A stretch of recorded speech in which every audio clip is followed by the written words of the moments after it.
We got a problem here in evolutionary theory. That is that if you have the stuff and they somehow replicate, the fact is you got to have information guiding the replication.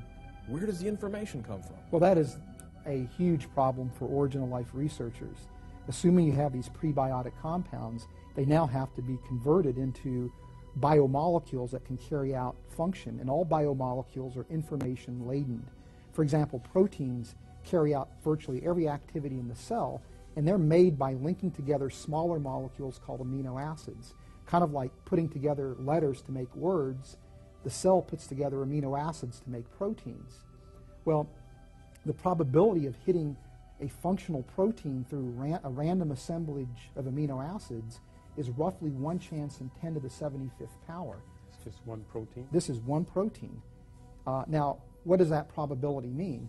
Well, if you assumed optimal conditions for the origin of life, where these amino acids could come together once per second, it would take 10 to the 23 years to have a 95% chance of getting a single protein, but we're talking about maybe needing almost 2,000 proteins for life to emerge.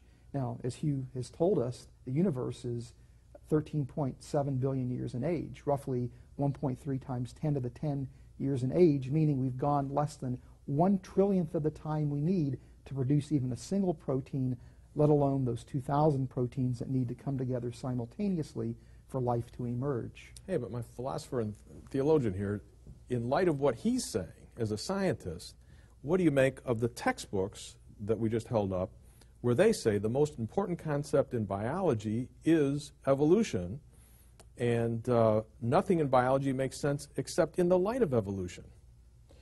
Well, there are some very serious problems of a statement like that. I mean, as Fuzz has pointed out numerous times, life appears suddenly. It appears in a complex form.